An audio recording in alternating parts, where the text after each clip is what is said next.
নমস্কার বন্ধুরা, আমি সীমা চলে এসেছি আমার শনিবারের ব্লগটা নিয়ে। আশা করি আপনারা সকলেই ভালো আছেন। এখন প্রায় সকাল ৬টা মতো বাজে। ক্রমশ শীত এগিয়ে আসছে, এই জন্য দিনটাও কমে যাচ্ছে। সকাল ৬টার সময় মনে হচ্ছে যেন এখন ৪টে সাড়ে ৪টে বাজে, এতটাই অন্ধকার হয়ে আছে।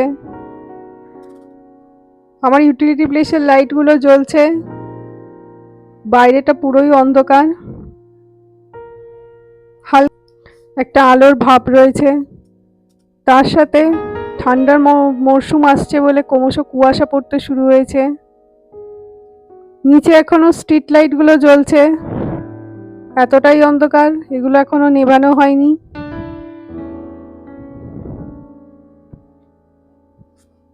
বেশ অন্ধকার। আজকে শনিবার, আজকে আমার হাজব্যান্ডের অফিস যাওয়া নেই, ছুটি থাকে, ছুটি আছে আজকে ওর। কিন্তু মেয়ে স্কুল আছে এবং মেয়ে স্কুল পুরো 4টে পর্যন্তই আছে।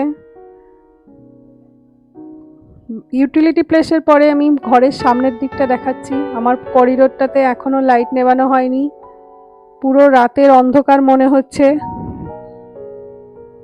এখন 6টা 15 মতো বাজে। করিডোরের লাইটগুলো নিভিয়ে দিয়েছে, বাইরের এখনো স্ট্রিট লাইটগুলো জ্বলছে। করিডোরের লাইটটা নিভিয়ে দেবার পর বাইরেটা পুরো অন্ধকার হয়ে আছে, করিডোরটাও পুরো অন্ধকার হয়ে গেছে। দূর থেকে করিডোরের ওপাশের অংশে শুধুমাত্র বাইরের থেকে একটু আলো আসছে, বাকি পুরো এরিয়াটাই পুরো অন্ধকার। এবার আমার মেয়ের টিফিনের দিকে যাই। আজকে ঠিক করে রেখেছি আমি ধোসা বানাবো। আগের দিনই এর জন্য আমি চাল ডাল ভিজিয়ে রেখেছিলাম। চাল ভিজানোর সময় আমি একটুখানি মেথি দানা দিয়ে রাখি, তাতে ফার্মেন্টেশন ভালো হয়, চালটাও ভালোভাবে ব্যাটারটা তৈরি হয়। আর ডাল সব ভেজাবার সময় বিউলির ডাল ভেজাই, সেই বিউলির ডালের সাথে একটু অড়হর ডালও মিশিয়ে রাখি। চটপট করে মেয়ের জন্য ধোসা বানাচ্ছি, ও খেয়ে যাবে আর সঙ্গে করে নিয়ে যাবে।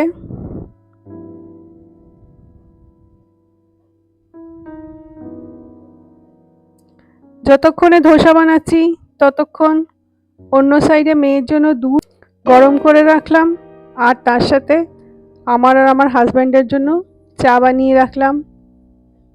ধোসাটা যতক্ষণ হচ্ছে অন্যদিকে একটু নারকেল চাটনি বানাবার ব্যবস্থা করে রাখি। আমি নারকেলটা আগের দিনই রাত্রিরে ছাড়িয়ে রেখেছিলাম মালা থেকে। নারকেল চাটনি বানাবার জন্য একটা মিক্সিং জারের মধ্যে আমি কিছুটা নারকেলের টুকরো নিলাম। নারকেলটা আমি আগের দিন রাত্রেতেই কেটে রেখেছিলাম, সকালবেলা এত তাড়াতাড়ি তো হয়ে ওঠে না, এই জন্য। তার সাথে একটু গোটা জিরে, ধনেপাতা, আদা, কাঁচা লঙ্কার টুকরো, লেবু, নুন দিয়ে দিলাম। আর সেই সঙ্গে ছোলার ড্রাই রোস্ট করা কিছুটা দিয়ে দিলাম। অনেকে বাদামও ইউজ করে, কিন্তু আমার মেয়ে ছোলাটা যেহেতু বেশি পছন্দ করে, সেই জন্য আমি ছোলাটাই ব্যবহার করি। সব কিছু দিয়ে মিক্সিং গ্রাইন্ডারের মধ্যে ভালো করে পেস্ট করে নিলাম।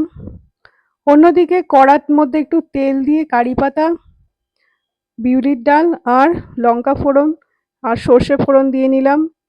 এই জিনিসটা এই চাটনির মধ্যে মিশিয়ে দেবো, এতে চাটনির টেস্ট অনেক বেশি বেড়ে যায়। অন্যদিকে আমার ধোসাটা হচ্ছে, সেটা প্রায় হয়ে গেছে। প্রথম ধোসা বানাতে মোটামুটি 5 থেকে 7 মিনিট মতো টাইম লাগে, তারপর চাটুটা গরম হয়ে গেলে খুব তাড়াতাড়ি হয়ে যায়। আমার মেয়ের জন্য মোটামুটি 3 থেকে 4টে বানালেই হয়ে যায়, কেননা ও খেয়েও যায় আর সেটাই সঙ্গে করেও নিয়ে যায়। আমার ধোসা রেডি করে মেয়েকে টিফিন বক্সে ভরে দিলাম, হাজব্যান্ড গিয়ে ওকে স্কুলে দিয়ে এলো। অন্যদিকে আমি দুপুরের খাবারটা ওই একই সাথে বানিয়ে নিতে গেলাম। আজকে আমাদের দুপুরে আলু কাঁচা লঙ্কা দিয়ে পোস্তর তরকারি।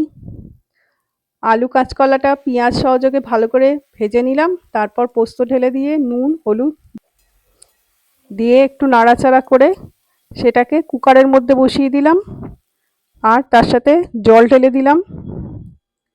দিয়ে এই আমাদের দুপুরে আজকে লাঞ্চের ভাত, পোস্তর তরকারি আর একটা আগের দিনের তরকারিও ছিল। আমার হাজব্যান্ড সাধারণত পোস্ত তরকারি হলে অন্য কিছু আর খেতে পছন্দ করে না। নাহলে বাঙালিরা আমরা সাধারণত বিউলির ডালের সঙ্গে পোস্তর তরকারি দিয়ে ভাত খেতে বেশি পছন্দ করি, কিন্তু আমার হাজব্যান্ড একটু পোস্তটা রসা রসা হলে ওটা দিয়েই খেয়ে নেয়। আগে আগে বিউলির ডাল বানাতাম, কিন্তু সে ডালটা বেশিরভাগ সময় নষ্ট হতো, তাই আমি আর বানাই না। কেন, এতে আমারই সুবিধে, আমাকে একটা দিয়েই হয়ে গেল। দুজনে মিলে একসাথে খেতে বসেছি। আমার স্বামীর ট্যুরিংয়ের জব, সেই জন্য বেশিরভাগ সময় বাড়িতে থাকে না। কোনো কোনো সপ্তাহে শনিবার রবিবার করেই একসাথে আমরা খেতে বসতে পারি, তাই আজকে খেতে বসা হয়েছে।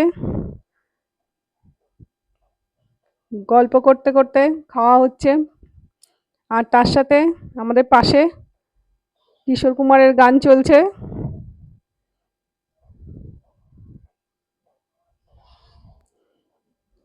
সাধারণত খেতে বসে আমরা সব রকমের গল্পই করতে থাকি, ওর অফিসের গল্প, আমার শেয়ার ট্রেডিংয়ের গল্প।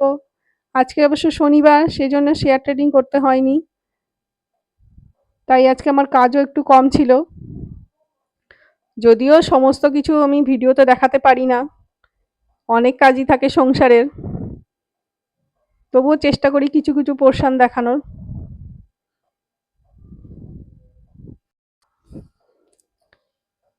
আমার মেয়ে এখন 11-এ পড়ে। আমি বসে বসে হাজব্যান্ডের সঙ্গে প্ল্যান করছি আমার মেয়ে 12-এ পাস করার পরে আমরা একটা লম্বা ইন্টারন্যাশনাল ট্যুরে ঘুরতে যাব বলে। বলছি কোনো একটা দেশে, সে বালি হোক, ইন্দোনেশিয়া হোক, শ্রীলঙ্কা বা এদিকে থাইল্যান্ড, কোনো একটা জায়গায় ঘুরতে যেতে পারলেই হবে। অথবা না গেলেও রাজস্থানেও যেতে পারে। এই সমস্ত গল্প করতে করতেই আমাদের খাওয়া শেষ করলাম। সন্ধেবেলা আমরা দুজনে মিলে নিচের করিডোরে ঘুরতে বেরিয়েছি। সাধারণত মর্নিং ওয়াক করা হয়, কিন্তু সকালের দিকে আমি একদম সময় পাই না, সেজন্য আমি ইভিনিংয়েই বেশি হাঁটি। আজকে আমার হাজব্যান্ডকে বললাম, তুমি যাবে কি হাঁটতে? ও বললো চলো, তাই দুজনে মিলে একটু বেরিয়েছি। দূরে আমাদের বিল্ডিংটা পুরো দেখা যাচ্ছে।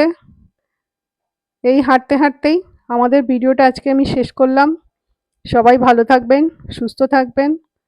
আর যদি আমার ভিডিওটা ভালো লেগে থাকে তাহলে লাইক, শেয়ার, সাবস্ক্রাইব করে দেবেন। ধন্যবাদ।